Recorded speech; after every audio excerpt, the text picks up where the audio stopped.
তোমাকে আন্ডারস্কোর চাই। লেখনীতে underscore Elisha underscore Rehman underscore Fiza. পর্ব 1। দরজা বন্ধের ধুম করে আওয়াজ আসতেই অধরার হাত থেকে বেলিফুলের মালাটা মাটিতে পড়ে গেল। অধরা তড়িঘড়ি করে পিছন ফিরে তাকিয়ে দেখল সাদা রঙের পাঞ্জাবি পরে দরজার সাথে হেলান দিয়ে দাঁড়িয়ে আছে রক্তিম। রক্তিমের মাথা বেয়ে ঘাম ঝরছে, ক্লান্তি আর বিরক্তি তার মুখশ্রীতে লেগে আছে। অধরা একধানে রক্তিমের দিকে তাকিয়ে আছে। অধরার এহেন দৃষ্টি দেখে রক্তিম অনেকটাই বিরক্তি নিয়ে বলল, আমাকে কোনোদিন দেখোসনি তুই? রক্তিমের প্রশ্নে অধরার ধ্যান ভাঙিয়ে সে নিজেকে সামলে বলল, আপনি এখানে কেন রক্তিম ভাইয়া? অধরার কথায় রক্তিম কোনো জবাব না দিয়ে ধুলু ধুলু পায়ে এগিয়ে এসে বিছানায় গা এলিয়ে বলল, আমার রুমের কার্বাডে সবুজ রঙের পাঞ্জাবি রাখা আছে, সেটা নিয়ে আসো, আমি তোমার ওয়াশরুমে শাওয়ার নিব। পৃথুলা ডাইনি আমার রুমে বসে আছে, সারাদিন পালিয়ে বেড়ালাম, সেই আমার কাঁধেই চড়ে বসে আছে। পৃথুলা রক্তিম আর অধরার ফুপাতো বোন। মেয়েটা অনেকটাই উড়নচণ্ডী স্বভাবের। রক্তিম তাকে দুচোখে সহ্য করতে পারে না। বাসায় আসলেই তার সাথে ধলার লিজা রক্তিমের পছন্দ না। অধরা বলল, আপনি শাওন ভাইয়ার রুমে চলে যান। রক্তিম চোখ দুটো খুলে অধরার পা থেকে মাথা পর্যন্ত দেখে বলল, শাড়ি পরেছিস কার জন্য? রক্তিমের কথা শুনে অধরা বলল, আজকে প্রিয়া আপুর গায়ে হলুদ সবাই পরবে, তাই আমিও পরেছি। রক্তিম শোয়া থেকে উঠে মাটিতে পড়ে থাকা বেলিফুলটা হাতে নিয়ে অধরার খোপায় পরিয়ে দিয়ে বলল, যত দ্রুত সম্ভব আমার পাঞ্জাবি হাজির করবি, বুঝতে পেরেছিস? রক্তিম কথা শেষ করে বারান্দা থেকে টাওয়াল নিয়ে ওয়াশরুমে চলে গেল। অধরা কিছুই বলল না, সে ধীর পায়ে বের হয়ে চলে আসলো। অধরার পুরো নাম অধরা জাহান। বাবার নাম তৈয়ব হোসেন, মায়ের নাম তাহিদা ইসলাম। অধরা একান্নবর্তী পরিবারের মেয়ে। তার বাবা আর দুই চাচা একই সাথে একই বাড়িতে থাকে। সবাই একসাথে থাকলেও কারো মধ্যে মনের মিল নেই। বিশেষ করে অধরার পরিবারের সাথেই সবাই একটু কড়াভাবে ব্যবহার করে থাকে, কারণ অধরার বাবা অনেকটাই অসচ্ছল, ছোট একটা কাপড়ের দোকান তার। অধরার মা তাহিদাকে সবার অমতে বিয়ে করার জন্য তার আজ এ দশা। রক্তিম হচ্ছে অধরার বড় চাচা আইয়ুব হোসেনের ছেলে। অধরা রক্তিম থেকে দূরে থাকার চেষ্টা করে, কারণ রক্তিমের মা জোহরা খাতুন তাকে সাফ সাফ বলে দিয়েছে রক্তিম থেকে দূরে থাকতে। অধরা মা বাবার একমাত্র মেয়ে, পাশাপাশি রক্তিমের এক বোন আছে যার নাম প্রিয়া, আজ তার গায়ে হলুদ। অধরার ছোট চাচা তৌহিদ হোসেন আর তার স্ত্রী নাম ইলিনা চৌধুরী বড়লোকের মেয়ে, তাই কারো কথা সে শুনতে বাধ্য নয়। তাদের এক ছেলে এক মেয়ে। ছেলের নাম শাওন, অধরার বড়, আর মেয়ের নাম ইরা, অধরার ছোট। তো ভাই বোনের মধ্যে সবার বড় রক্তিম, এরপর শাওন, প্রিয়া, অধরা, ইরা। অধরা সোজা রান্নাঘরে চলে আসলো। অধরার মা তাহিদা শাড়ির আঁচল কোমরে গুজে কাজ করছে। মায়ের দিকে তাকিয়ে অধরা দীর্ঘশ্বাস ছেড়ে বলল, বড় চাচি আর ছোট চাচি কোথায়? সব কাজ তোমাকে দিয়ে চলে গেছে। তাহিদা মেয়ের কথায় কোনো প্রতিক্রিয়া না দেখিয়ে বলল, শাড়িটায় তোকে খুব সুন্দর লাগছে। অধরা মুচকি হেসে বলল, মা, বাবা কবে এ বাসা থেকে আমাদের নিয়ে দূরে চলে যাবে? অধরার কথায় তাহিদা তার মুখ চেপে ধরে বলল, পরিবার ছেড়ে কোথায় যাব? আর তোকে এসব কে বলেছে? অধরা বলল, বাবা আমাকে ওয়াদা করেছে সে আমাদের অন্য বাসায় নিয়ে যাবেন। মা, তুমি কেন এখানে থাকতে চাও? সবাই আমাদের অপমান করে। শুধু রক্তিম ভাইয়া, প্রিয়া আপু, শাওন ভাইয়া আর ইরা বাদে আমার ভালো লাগে না মা। অধরা কথা শেষ করে সেখান থেকে দৌড়ে চলে যায়। তাহিদা মেয়ের যাওয়ার দিকে তাকিয়ে দুফোঁটা চোখের পানি ফেলে আবার কাজে মনোযোগ দেয়। রক্তিমের রুমের সামনে এসে দাঁড়িয়ে আছে, ভিতরে যাওয়ার সাহস সে পাচ্ছে না। পৃথুলা বিছানায় বসে আছে। অধরা গুটি গুটি পায়ে ভিতরে প্রবেশ করলো, তারপর বলল, পৃথু আপু, কারবার থেকে রক্তিম ভাইয়ের পাঞ্জাবিটা নিয়ে যাই। পৃথুলা ফোন থেকে মাথা উঠিয়ে অধরার দিকে তাকিয়ে বলল, রক্তিমের পাঞ্জাবি দিয়ে তুই কি করবি? পৃথুলা আর রক্তিম সমবয়সী। অধরা বলল, পৃথু আপু, উনি আমার রুমে শাওয়ার নিচ্ছে, আমাকে বলল কারবার থেকে পাঞ্জাবি এনে তাকে দিতে। পৃথুলা অধরার কথা শুনে সামনে থাকা বালিশটা তার উপর ছুড়ে মেরে বলল, তুই যা এখান থেকে, আমি পাঞ্জাবি নিয়ে আসছি, আর খবরদার তুই তোর রুমের আশেপাশেও থাকবি না। অধরা কিছু না বলে রুম থেকে বের হয়ে সোজা ছাদে চলে গেল। একটু পর হলুদের অনুষ্ঠান শুরু হবে, তাই পাঞ্জাবি হাতে নিয়ে বসে আছে। অধরার ঘরে রক্তিম একটু পর ওয়াশরুম থেকে বের হয়ে আসলো। রক্তিম পৃথুলাকে খেয়াল না করেই বলে উঠল, অধরা, মাথাটা ধরেছে, এক কাপ কড়া চা প্রয়োজন। পৃথুলা দাঁত কিরমির করে বলল, অধরা মরে গেছে, আমি আছি, চলবে তোমার? অধরা মরে গেছে কথাটা শুনে রক্তিমের চোয়াল শক্ত হয়ে আসলো। সে পিছন ফিরে পৃথুলাকে ভয়ঙ্কর নজরে দেখল। পৃথুলা ভয় পেয়ে বলল, মজা করছিলাম তো। রক্তিম রাগে কটমট করতে করতে এগিয়ে পৃথুলার হাত থেকে পাঞ্জাবি নিয়ে ছুঁড়ে ফেলে দিল। তারপর এমন এক অনাকাঙ্ক্ষিত আচরণ করলো যার কারণে পৃথুলা থম মেরে বসে রইল। রক্তিম পৃথুলার গালে ঠাস করে একটা চড় মেরে দিল। পৃথুলা গালে হাত দিয়ে বসে আছে। রক্তিম আঙ্গুল উঁচিয়ে বলল, টিল্ড ফার্দার কাউকে এমন কথা বলার আগে এই থাপ্পড়টা মনে রাখবি, ইডিয়েট। এতটুকু বলে রক্তিম ফ্লোর থেকে পাঞ্জাবি তুলে পড়ে নিল। বোতাম লাগাতে লাগাতে রুম থেকে বের হয়ে আসলো। পৃথুলা এখনো সেভাবেই বসে আছে, তার চোখ বেয়ে অশ্রু গড়িয়ে পড়ছে। সে বালিশে মুখ গুজে কান্না করতে করতে বলল, কেন এত ভালোবাসা অধরার প্রতি?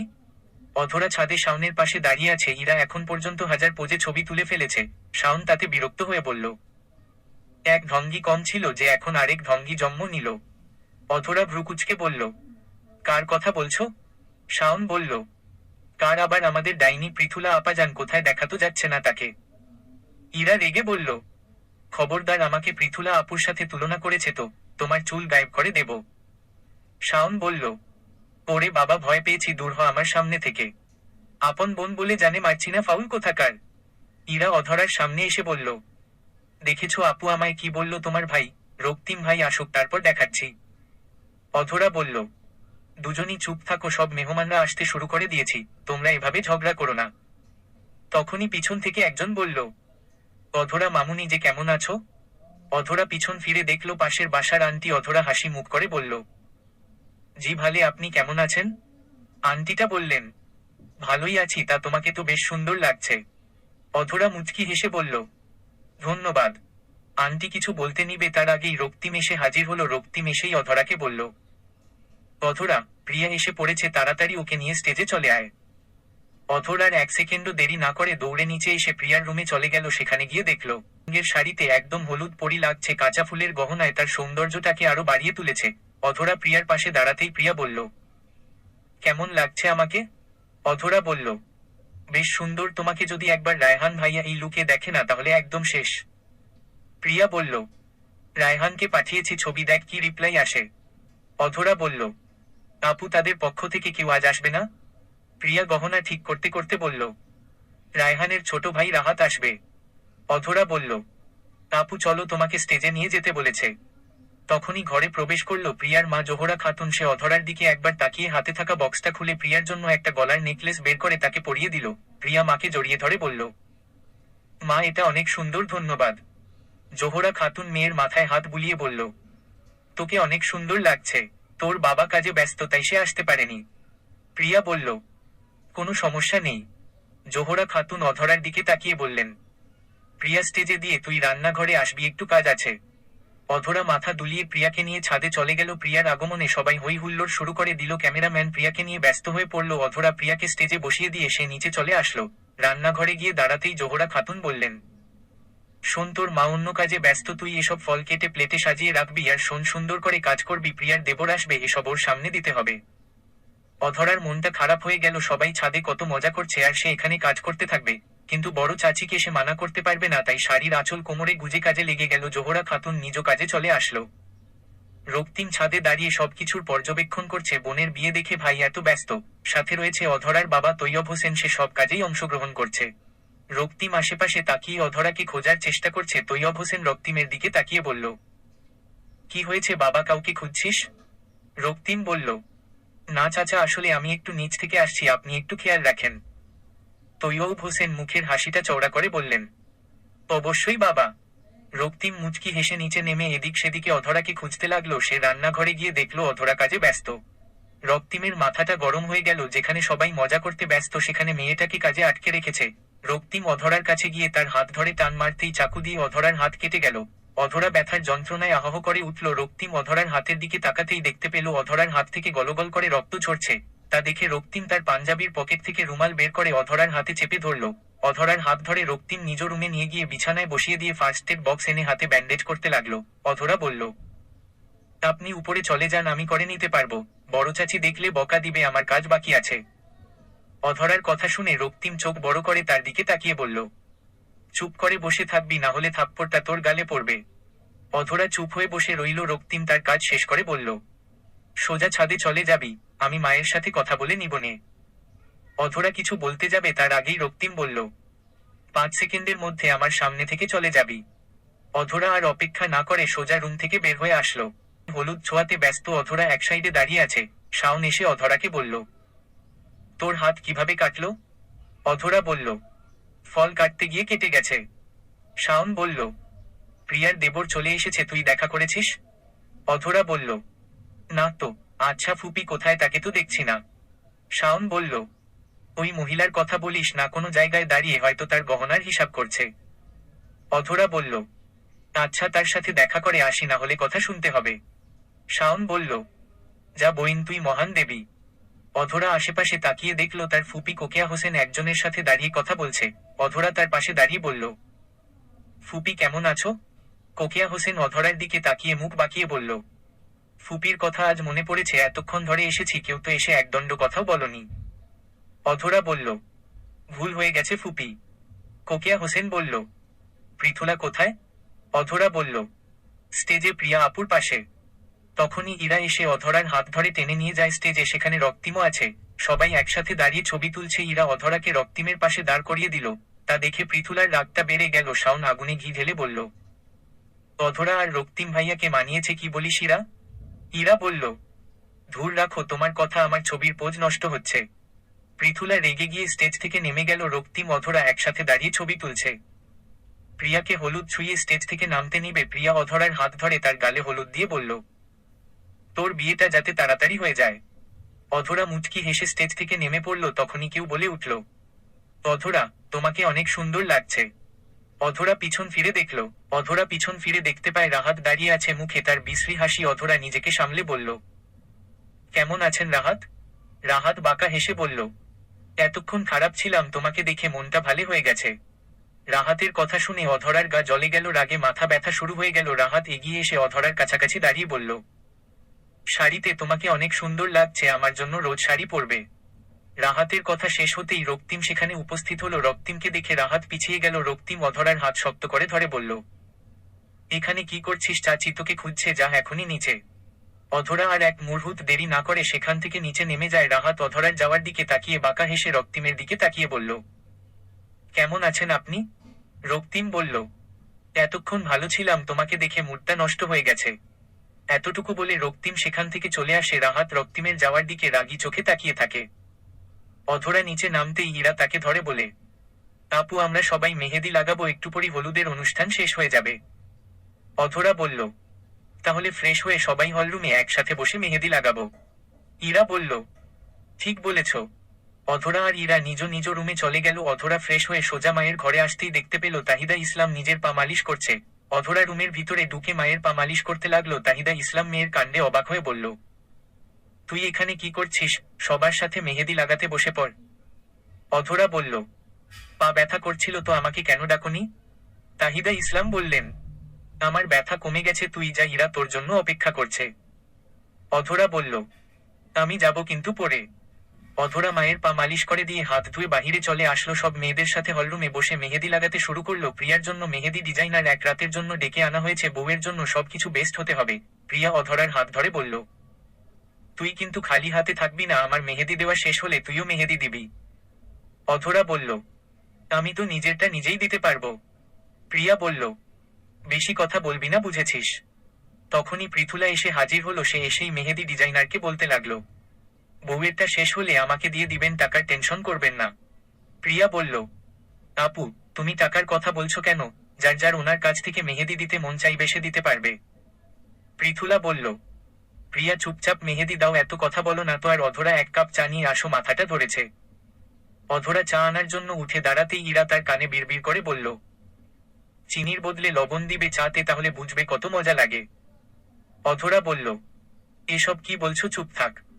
বলেই সে চলে আসলো রান্নাঘরে। চা নিয়ে পৃথুলাকে দিয়ে সে বসে পড়ল। তখনই রক্তিম এসে বলল, আমার খাবারটা নিয়ে রুমে আয় তো, খিদে পেয়েছে, খাওয়ার সময়ই পায়নি। পৃথুলা চায়ের কাপটা রেখে তড়িঘড়ি করে উঠে দাঁড়িয়ে বলল, আমি নিয়ে আসছি, তুমি ফ্রেশ হয়ে আসো। রক্তিম ভ্রু কুঁচকে বলল, তোমার নাম অধরা? পৃথুলা বলল, না। রক্তিম বলল, তাহলে তুমি কেন নিয়ে আসবে? আমি যাকে বলেছি সে নিয়ে আসবে। দেখ পৃথুলা, আমার মাথা এভাবেই গরম, তোমাকে কোনো কিছু বলতে চাই না। প্রিয়া বলল, ভাইয়া তুমি ঠান্ডা হও, এই অধরা যা খাবার নিয়ে ভাইয়ের রুমে দিয়ে আয়। রক্তিম রেগে বলল, তা শুনবে কেন? মানুষের কথা শুনে থম মেরে বসে আছে, স্টুপিড কোথাকার। অধরা সাথে সাথে দাঁড়িয়ে পড়লো, আবার ছুটলো রান্নাঘরে, খাবার নিয়ে ছুটলো রক্তিমের ঘরে। রক্তিমের ঘরে প্রবেশ করতেই অধরা ওয়াশরুম থেকে পানি পড়ার আওয়াজ শুনতে পায়। অধরা খাবার আর পানি টেবিলের উপরে রেখে রুম থেকে বাহিরে আসতে নিবে। তখনই রক্তিম ওয়াশরুম থেকে বের হয়ে বলল, আমার কারবারটা খুলে দেখ, একটা প্যাকেট আছে, সেটা নিয়ে তোর রুমে চলে যাবি। আর হাতের অবস্থা কেমন? অধরা পিছন ফিরে দেখল রক্তিমকে, মুখ বেয়ে পানির বিন্দু ঝরছে, চুলগুলো ভিজে গেছে। রক্তিম সামনের চুলগুলো পিছনে ঠেলে দিয়ে বলল, কিরে কিছু বলছিস না কেন? অধরা বলল, হাত ঠিক আছে। রক্তিম বলল, মেহেদি এক হাতে দিবি, ওই হাতে দিলে ব্যথা বাড়বে। অধরা বলল, জানি। রক্তিম বলল, কার্বাইড খুলে প্যাকেটটা নিয়ে যা। অধরা ধীর পায়ে কার্বাইডের সামনে গিয়ে তা খুলে দেখলো একটা শপিং ব্যাগ রাখা আছে। সেটা নিয়ে অধরা কার্বাইড বন্ধ করে দিল। রক্তিমের দিকে তাকাতেই রক্তিম বলল, কালকে বিয়েতে এটাই পরবি, কোনো বাহানা শুনছি না। অধরা মাথা দুলিয়ে শপিং ব্যাগটা নিয়ে রুম থেকে চলে গেল। রক্তিম খাবারের প্লেটটা নিয়ে খাওয়া শুরু করলো। তার ঠোঁটের কোণে মুচকি হাসি লেগে আছে। সকাল থেকেই বিয়ের তোড়জোড় শুরু হয়ে গেছে। অধরা নিজের রুমে বসে রক্তিমের দেওয়া গাউনটা খুলে দেখলো কালো রঙের গাউনটা বেশ লাগছে অধরার কাছে। সবাই বিয়ের জন্য শপিং করতে পারলেও অধরা ইচ্ছা করেই করেনি। এত টাকা খরচ করে কোনো লাভ নেই, আর বাবার উপরে এতটা চাপ সে সৃষ্টি করতে চায় না। ভাবনার মাঝেই দরজা ঠেলে ঘরে ঢুকলো তৈয়ব হোসেন। বাবাকে দেখে অধরা বলল, বাবা তুমি এখানে? তৈয়ব হোসেন হাতে থাকা শপিং ব্যাগটা এগিয়ে দিয়ে বলল, তোর জন্য একটা জামা এনেছি, দেখতো পছন্দ হয় নাকি? অধরা শপিং ব্যাগটা হাতে নিল। তৈয়ব হোসেনের চোখ পড়ল কালো গাউনটার দিকে। সে বলল, এই গাউন কবে কিনেছিস? অধরা শপিং ব্যাগ থেকে নীল রঙের একটা নর্মাল ড্রেস বের করে নিজ গায়ে দিয়ে বলল, রক্তিম ভাইয়া দিয়েছে বিয়েতে পরার জন্য। তৈয়ব হোসেন বললেন, তাহলে এটাই পর, তুই আমার দেওয়া জামাটা নর্মাল হয়ে যায়। অধরা বলল, তোমার দেওয়া এই জামাটা আমার জন্য লাখ টাকার জামার থেকেও বেশি।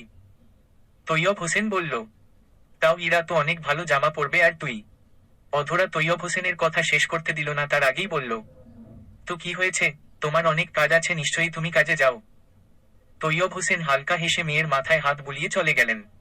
তৈয়ব হোসেন আর অধরার কথা এতক্ষণ পর্যন্ত কেউ আড়াল থেকে শুনছিল। সেই ব্যক্তিটি মনে মনে বলল, আমার প্রিয়তমা যে সবার থেকে সেরা, এটা আমি আগে থেকেই জানতাম। অধরা প্রিয়ার রুমে বসে আছে। প্রিয়া কাঁদতে কাঁদতে অস্থির হয়ে যাচ্ছে। আজ সে নিজ বাসা থেকে বিদায় নিবে, তাই শাওন প্রিয়ার কান্না দেখে বলল, তাহলে তুই বিয়ে করিস না, রায়হানকে সুন্দর একটা মেয়ে দেখে বিয়ে করিয়ে দিবনে। শাওনের কথা শুনে প্রিয়া কান্না বন্ধ করে বলল, শয়তান হারামি, আমার সতীন আনতে চাও তুমি? ভাইয়া আমার সাথে কথা বলবে না? রক্তিম প্রিয়ার পাশে বসে বলল, চেহারা অবস্থা খারাপ করে ফেলেছিস, এখন তোকে রাক্ষসনীর মতো দেখা যাবে। রক্তিমের কথায় প্রিয়া ভ্যা করে কেঁদে উঠল। তা দেখে শাওন বলল, ভাইয়া ছোট বাবু কাঁদছে, ফিটার এনে দেও। অধরা এবার কপট রাগ দেখিয়ে বলল, হয়েছে তো, এখন আর প্রিয়া আপুকে জ্বালাতে আসবেন না। শাওন মুখ বেঁকিয়ে বলল, ওরে আমার দরদ জননী, এক্কেবারে পয়েন্টে লেগে গেছে। ইরা বলল, আপু এইসব আজাইরা পাবলিকের কথা শুনতে হবে না, তুমি রায়হান ভাইয়াকে জিজ্ঞেস করো, সে তোমার প্রশংসা করতে করতে হয়রান হয়ে যাবে। রক্তিম বলল, কপালে দুঃখ না আনার জন্য অনেকেই মিথ্যা বলে রে বোন। সবাই খুনসুটিতে ব্যস্ত, তখনই সেখানে উপস্থিত হলো পৃথুলা। তাকে দেখে চারজনই চুপ হয়ে গেল। পৃথুলা বলল, রক্তিম তোমায় বড় মামা ডেকেছে। রক্তিম শার্টের হাতা গুটাতে গুটাতে বলল, তোরা থাক, আমি আসছি। বলেই সে চলে গেল। পৃথুলা বিছানায় বসে বলল, শাওন তুমি মেয়েদের ভিতরে কি করছো, যাও কাজ করো। শাওন বলল, জি আপাজান, অবশ্যই, আপনার কথা আমি শুনতে বাধ্য নই। বলেই সে বাহিরে চলে গেল। পৃথুলা বলল, ইরা মামিকে বলিস তার ছেলে বেয়াদব হয়ে গেছে। ইরা বিড়বিড় করে বলল, ফুপিকেও অনেক কিছু বলার ছিল তার মেয়েকে নিয়ে, কিন্তু বলতে আমি নাহি পারি। রক্তিম আইয়ুব হোসেনের সামনে দাঁড়িয়ে আছে, সাথে আছে তার মেঝো চাচা তৌহিদ হোসেন আর ছোট চাচা তৈয়ব হোসেন। আইয়ুব হোসেন বললেন, এতিমখানায় খাবার পৌঁছাতে হবে। রক্তিম, সব ব্যবস্থা হয়ে থাকলে যত দ্রুত সম্ভব কাজটা শেষ করে দেও। রক্তিম বলল, তা হয়ে গেছে বাবা, আমার একটু কাজ আছে, বাহিরে যেতে হবে। আইয়ুব হোসেন বললেন, দ্রুত ফেরার চেষ্টা করবে। রক্তিম যাওয়ার জন্য পা বাড়াতেই তৈয়ব হোসেনের কথায় থমকে দাঁড়ালো। সে বলছে, বড় ভাই আমি একটা বাসা ভাড়া নিয়েছি, ভাবছি প্রিয়ার বিয়ের পর সেখানেই উঠব। তৌহিদ হোসেন তেলেবেগুনে জ্বলে উঠে বলল, তাহলে ওই মহিলা তোকে এসব করতেও বাধ্য করলো? আমি বলেছিলাম তোর বউ আমাদের থেকে তোকে আলাদা করে ছাড়বে। তৈয়ব হোসেন শীতল কণ্ঠে বলল, এমন কোনো কথা না ছোট ভাই যান, আসলে অধরার কলেজটা সেই বাসা থেকে কাছে, তাই যাতায়াতে কোনো সমস্যা হবে না। এসব কথা এখন হবে না, বিয়ের পর। আর তৈয়ব, প্রিয়ার বিয়ের অনেক কাজ আছে, সেই কাজে মনোযোগ দেও। তৈয়ব হোসেন বড় ভাইয়ের কথায় উঠে চলে গেলেন। যে যার কাজে চলে গেলেও রক্তিম এখনো একই জায়গায় দাঁড়িয়ে আছে। বিয়ের সব আয়োজন শেষ হয়ে গেছে। সব মেয়ের প্রিয়ার সাথে পার্লারে চলে গিয়েই অধরা শুধু যায়নি। অধরা রুমে বসে নিজেকে নিয়ে ব্যস্ত। তাহিদা ইসলামকে রেডি করিয়ে নিজে রেডি হচ্ছে। বাবার দেওয়া ড্রেস পরে সে আয়নার সামনে দাঁড়িয়ে চুল ঠিক করছে। তখনই রুমে প্রবেশ করলো পৃথুলা। অধরা তাকে দেখে বলল, আপু তুরিমি পার্লারে যাওনি?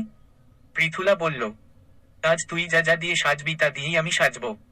পৃথুলার কোনো কথা অধরা বুঝল না। সে অবাক নয়নে তাকিয়ে রইল। পৃথুলা বলল, তাড়াতাড়ি রেডি হও, রাত 7টায় সেন্টারের উদ্দেশ্যে বের হতে হবে। অধরা আর কিছু না নিজ কাজে ব্যস্ত হয়ে পড়ল, পৃথুলাও তার দেখাদেখি সব করছে। অধরা আর পৃথুলা রেডি হয়ে নিচে নেমে আসলো, শাওন তাদের নিয়ে যাবে সেন্টারে, তারা শাওনের অপেক্ষা করছে। সবাই অনেক আগে চলে গেছে, তাদের লেট হয়ে গেছে। তখনই তাদের সামনে একটা গাড়ি এসে থামলো, সেই গাড়ি দেখে পৃথুলা অনেক খুশি হয়ে গেল। গাড়ির মালিক গাড়ি থেকে নেমে পড়লো, পৃথুলা সেই মানুষটাকে দেখে আরো বেশি খুশি হয়ে গেল, কারণ সেই মানুষটি আর কেউ নয়, রক্তিম। পৃথুলা এগিয়ে এসে বলল, তুমি আমার জন্য অপেক্ষা করছিলে? রক্তিম বিরক্তি নিয়ে বলল, অধরা গাড়িতে উঠে বসো। পৃথুলা বলল, আর আমি? রক্তিম বলল, তুই যদি আমার সাথে যেতে চাস তাহলে চল। পৃথুলা কিছু না বলে সামনে সিটে বসে পড়ল, অধরা পিছনে বসে পড়ল। রক্তিম ড্রাইভিং সিটে বসে পড়ল, তার রাগটা মাথা চাড়া দিয়ে দাঁড়িয়েছে। নিজেকে সামলাতে পারছে না রক্তিম লুকিং গ্লাস দিয়ে অধরাকে একবার দেখে বড় বড় নিঃশ্বাস ছেড়ে গাড়ি ড্রাইভ করতে শুরু করলো। অধরা বাহিরের দৃশ্য দেখতে ব্যস্ত আর পৃথুলা তার নতুন পরিকল্পনা করতে ব্যস্ত। চলবে।